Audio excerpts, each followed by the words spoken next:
नमस्कार. आज आपण एका महत्त्वाच्या आणि गंभीर विषयावर माहिती समजून घेणार आहोत. अलीकडच्या काळात अजित पवार यांच्याशी संबंधित विमान अपघात किंवा विमानाशी संबंधित घटना अशा मथळ्यांखाली अनेक बातम्या, पोस्ट आणि चर्चांना वेग आला आहे.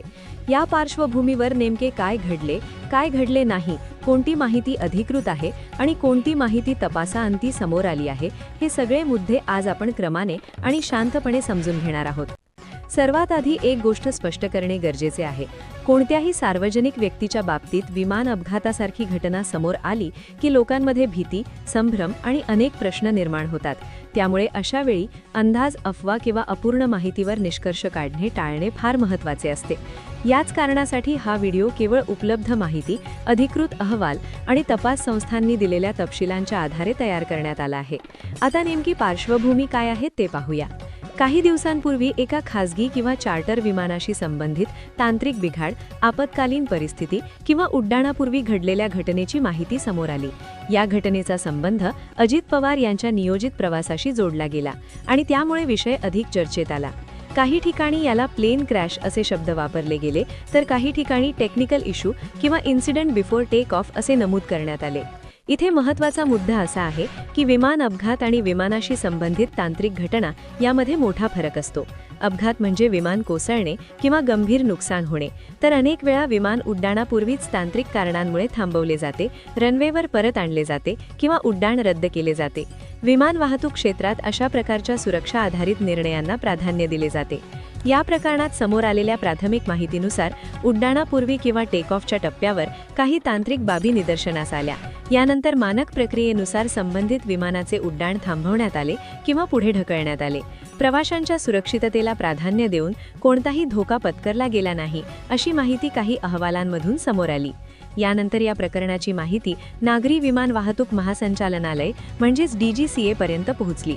DGCA ही भारतातील नागरी विमान वाहतुकीची सर्वोच्च नियामक संस्था आहे. कोणतीही तांत्रिक घटना, सुरक्षा संबंधित बाब किंवा अनियमितता आढळल्यास DGCA त्याची नोंद घेते आणि आवश्यक तेव्हा चौकशी किंवा अहवाल मागवते. DGCAच्या भूमिकेबाबत थोडक्यात समजून घेणे महत्त्वाचे आहे. DGCA अपघात किंवा घटना घडल्यावर तात्काळ निष्कर्ष जाहीर करत नाही. आधी उपलब्ध डेटा, पायलटचा अहवाल, मेंटेनन्स रेकॉर्ड, विमानातील प्रणालींची माहिती आणि प्रत्यक्ष परिस्थिती यांचा अभ्यास केला जातो. त्यानंतरच प्राथमिक किंवा अंतिम अहवाल तयार केला जातो. या प्रकरणातही DGCA कडून प्राथमिक तपासाची प्रक्रिया सुरू झाल्याची माहिती समोर आली. काही ठिकाणी DGCA न्यू रिपोर्ट किंवा DGCA 5 पॉइंट रिपोर्ट अशा शब्दांचा वापर करण्यात आला. याचा अर्थ असा की तपासादरम्यान काही निरीक्षणे किंवा मुद्दे नोंदवले गेले असण्याची शक्यता आहे. मात्र हे मुद्दे सार्वजनिकरित्या संपूर्ण तपशिलासह जाहीर झाले आहेत का, की ते अंतर्गत तपासाचा भाग आहेत, हे तपासून पाहणे गरजेचे असते. महत्त्वाची गोष्ट म्हणजे अधिकृत संस्थेचा अंतिम अहवाल येईपर्यंत कोणत्याही घटनेला अपघात, दुर्लक्ष, निष्काळजीपणा किंवा गंभीर दोष असे लेबल लावणे योग्य ठरत नाही. विमान वाहतूक क्षेत्रात अनेकदा लहान तांत्रिक कारणांमुळे मोठे निर्णय घेतले जातात आणि तेच सुरक्षिततेच्या दृष्टीने योग्य असतात. अजित पवार यांच्या संदर्भात बोलायचे झाले तर उपलब्ध माहितीनुसार त्यांच्या सुरक्षिततेबाबत कोणतीही हानी झाल्याची अधिकृत माहिती नाही.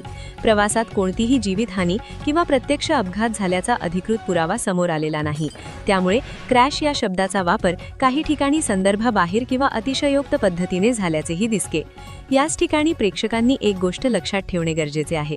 सोशल मीडिया, यूट्यूब टायटल्स किंवा थंबनेल्समध्ये अनेकदा शब्दांचा वापर लक्ष वेधण्यासाठी केला जातो, पण प्रत्यक्ष बातमी आणि अधिकृत माहिती वाचल्यानंतर चित्र वेगळे असू शकते. त्यामुळे संपूर्ण माहिती समजून घेणे, एकापेक्षा जास्त विश्वासार्ह स्रोत तपासणे आणि अधिकृत निवेदनाची वाट पाहणे हे महत्त्वाचे ठरते.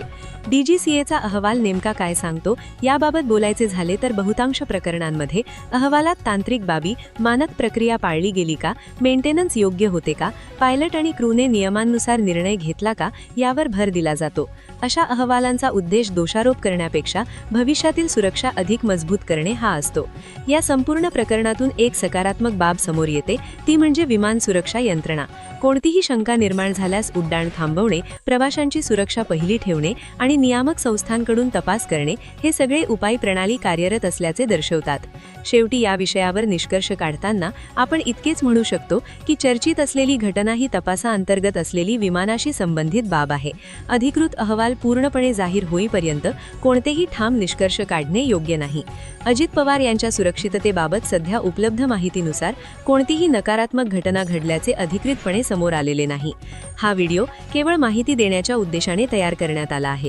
कोणतीही अफवा पसरवणे, भीती निर्माण करणे किंवा चुकीची माहिती देणे हा उद्देश नाही. पुढे जर DGCA किंवा संबंधित अधिकृत संस्था अंतिम अहवाल जाहीर करतील तर त्यानुसार अद्ययावत माहिती समोर आणणे अधिक योग्य ठरेल. आपण माहितीपूर्ण राहूया, शांत राहूया आणि अधिकृत माहितीलाच प्राधान्य देऊया.